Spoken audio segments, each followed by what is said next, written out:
오늘 호세아서 1장 1절에서 2장 1절까지 보겠습니다. 호세아는 북이스라엘 왕 여로보암 2세 때 활동했던 선지자입니다. 1절에 보면 호세아가 활동했던 시대적인 배경이 나오는데요. 남유다는 13번째 왕 히스기야 시대였고요. 북이스라엘은 13번째 왕 여로보암 2세 때입니다. 이때가 이 북이스라엘이 가장 부유했습니다. 솔로몬 이후로 가장 경제적으로 부유했던 시절이 바로 호세아 선지자가 활동했던 시대였습니다. 백성들의 삶이 너무 풍요로웠어요. 그렇다면 하나님께 더 헌신하고 사명을 감당하고 하나님께 더 가까이 나가야 되는데 그렇지 않았습니다. 더 많은 우상 숭배의 죄를 범합니다. 또 음행의 죄로 타락합니다. 이때가 영적으로 가장 깊은 암흑기였습니다. 가장 부유했던 시대였지만 가장 깊은 암흑기였습니다. 그래서 이제 하나님은 20년 후에 이 북이스라엘을 아수르에 멸망시킬 계획을 세우십니다. 이제 20년 남았어요. 하나님은 호세아 선지자를 보내서 회개하라, 돌아오라는 메시지를 주셨습니다. 근데 하나님께서 메시지를 전달하는 방법이 좀 특이합니다. 다른 선지자들에게는 이제 말씀을 주셔서 외치게 하셨지만 호세아 선지자는요, 창기와 결혼해서 가정을 이루라고 명령합니다. 그리고 자녀를 낳으라고 말씀하세요. 그 자녀들의 이름을 통해서 하나님은 백성들에게 회개의 메시지를 전달하셨습니다. 어떻게 보면 행위 예술이라고 말할 수 있죠. 2절부터 읽어보겠습니다.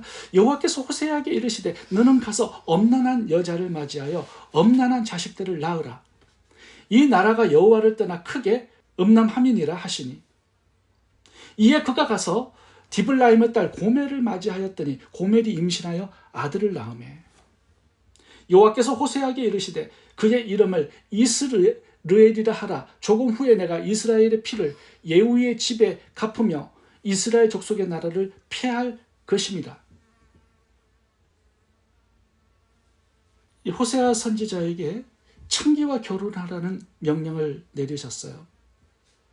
그것은 이 백성들이 얼마나 음란한가를, 얼마나 타락했는가를, 소망이 없는가를 메시지로 주시기 위해서 그런 거죠.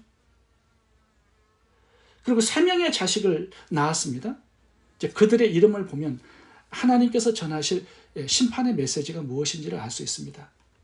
첫 번째 자녀의 이름은 이스르엘입니다. 이스르엘은요, 흩어짐이에요. 하나님께서 심판해서 흩어버릴 것이다. 이 메시지를 주신 거죠. 이스라엘이라는 이 지명을 기억하세요? 아합 왕이 나봇의 포도원을 빼앗았던 그 장소입니다. 그리고 예후가 이 아합 왕과 이세벨을 죽인 장소고요. 그리고 모든 아합의 가문들을 전부 다 몰살한 곳이 바로 이스라엘입니다. 그렇게 하나님께서는 북이스라엘을 심판하시겠다라는 메시지를 주신 거죠. 두 번째 자녀의 이름은 루하마입니다. 긍휼히 여기지 않겠다. 너의 죄를 용서하지 않겠다, 이 뜻이에요. 루하마는 긍휼입니다. 근데 로를 붙이면 부정어가 되어서 노 피티, 그런 뜻이죠. 긍휼이 없다라는 뜻이죠. 세 번째 자녀의 이름은 로암미입니다. 내 백성이 아니다라는 뜻이에요. 암미는 내 백성이다라는 뜻이고요. 로는 부정어예요. 내 백성이 아니다, 이런 뜻입니다. 창기와 결혼해서 자녀를 낳아 이름을 짓게 하심으로 하나님의 메시지를 전달합니다. 고멜, 나의 백성은 음란한 백성이다. 이스라엘, 나는 너희를 심판하여 흩을 것이다. 루하마, 나는 너희를 긍휼히 여기지 않겠다. 루암미, 너희는 더 이상 내 백성이 아니다. 굉장히 강력한 메시지를 전달하셨습니다.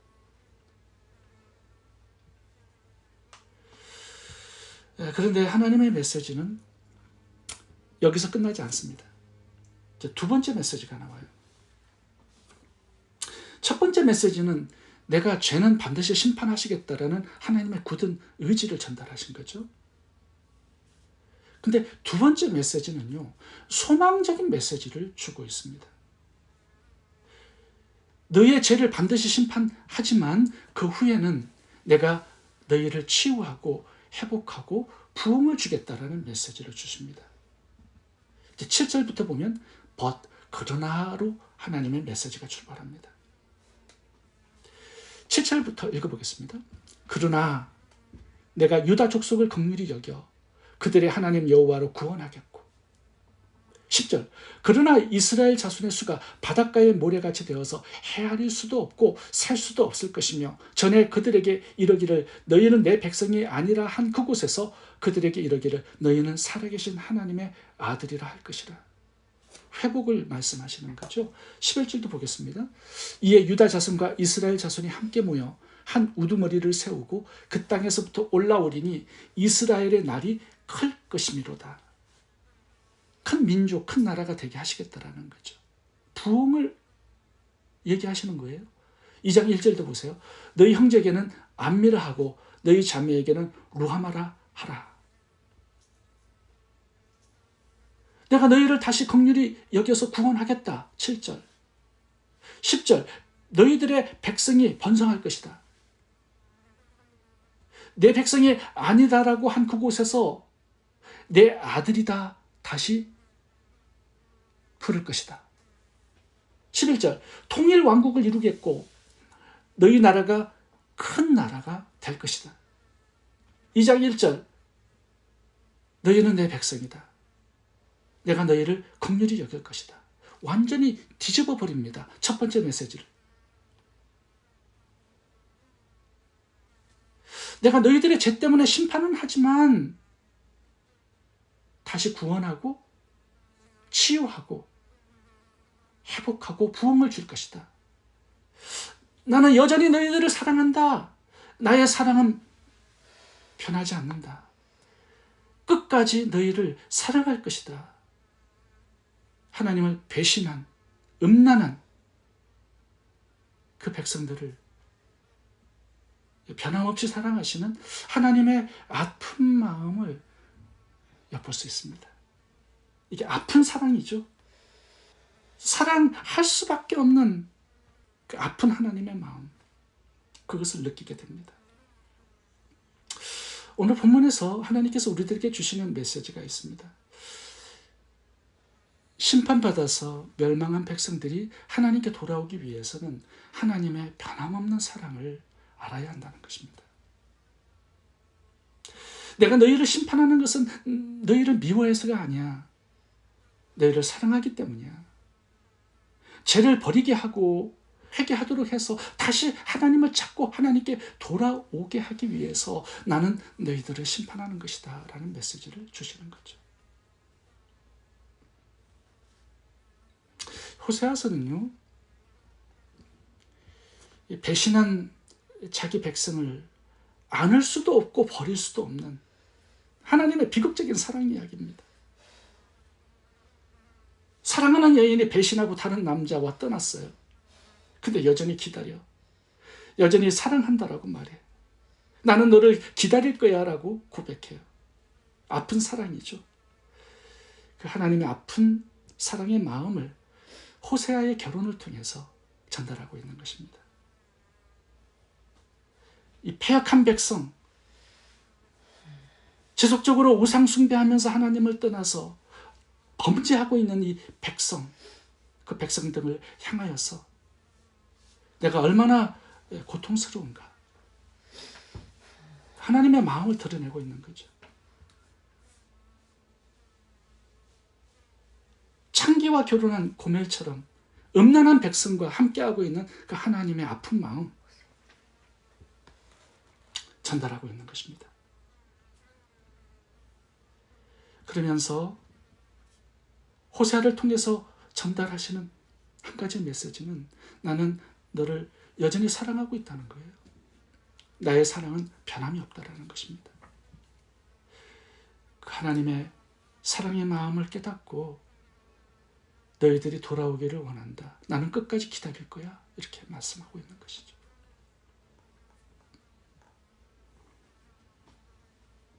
예수님의 사랑이 그렇지 않습니까? 고멜 정도가 아닙니다. 완전히 죄와 사망으로 소망 없는 우리들을 포기하지 않으세요. 구원하기 위해서 인간이 되시고 십자가에 자기 목숨을 버리시고 우리의 죄를 짊어지시고 대신 죽으시고 그래서 사망을 처리해 주세요. 흘리신 그 핏값으로 나를 사서 하나님 자녀 삼아 주셨고요. 거기에서 한 걸음 더 나아가 나를 예수님의 신부로 삼아 주셨습니다. 변치 않는 사랑, 포기하지 않는 사랑, 끝까지 가는 사랑, 그 사랑 앞에 우리는 무릎을 꿇을 수밖에 없는 거죠. 감사와 찬양을 드릴 수밖에 없는 거죠. 예배할 수밖에 없는 거죠. 주님의 말씀에 순종하고 맡기신 사명에 끝까지 순종과 헌신과 충성을 드리지 않을 수가 없는 것입니다.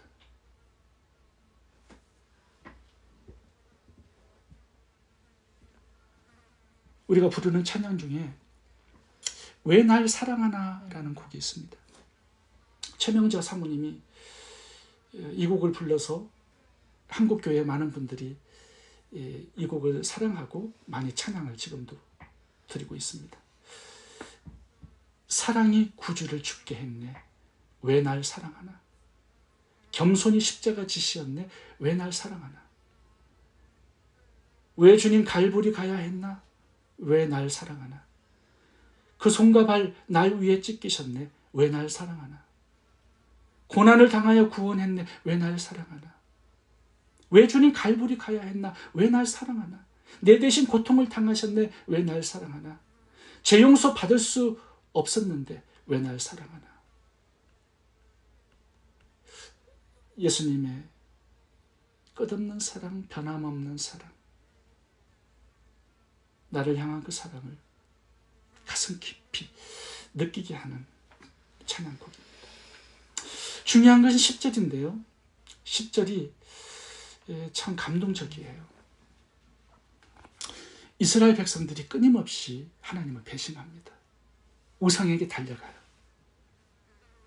근데 하나님이 그들을 부르실 때 그 명칭이 바뀌지 않습니다. 10절 보세요. 그러나 이스라엘 자손의 수가 바다같이 모래같이 되어서 헤아릴 수도 없고 셀 수도 없을 것이며 전에 그들에게 이르기를 너희는 내 백성이 아니라 한 그곳에서 그들에게 이르기를 너희는 살아계신 하나님의 아들이라 할 것이라. 신분이 바뀌지 않아요. 너희는 내 백성이 아니다라고 왜 그렇게 말씀하실까요? 너희는 내 백성이다라는 뜻이죠. 화가 난 거예요, 하나님께서. 너는 내 아들 아니다. 그거는 내 아들답게 살아 그 뜻이에요. 근데 여기 보면 예전에는 내 백성이라고 부르는데요. 10절 보면 명칭이 바뀝니다.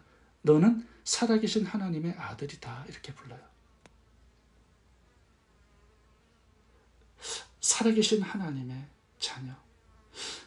단 한 번도 우리의 신분이 바뀐 적 없습니다. 여전히 죄 속에 살아도 이 명칭 하나님이 바꾸신 적이 없어요. 끔찍한 범죄를 저질러도요. 죄에 빠져 살아도요. 여전히 우리는 하나님의 자녀입니다. 그 신분 바뀌지 않아요. 사랑하기 때문에 회초리를 드는 거죠. 그 신분 때문에 하나님은 방관하지 않는 거예요. 하나님의 자녀답게 살아갈 수 있도록 회초리를 드시는 거고 바른 길을 갈 수 있도록 하나님께서 가르치시고 이끄시는 것입니다. 이 하나님의 마음을 이해하는 것이 중요해요. 하나님이 우리를 얼마나 사랑하시는지를 깨달을 때 하나님의 그 가슴 아픈 사랑을 우리가 알 때 우리는 하나님께 돌아와 회개할 수 있습니다. 그리고 다시 하나님의 자녀로 회복되는 힘을 얻을 수 있는 것입니다.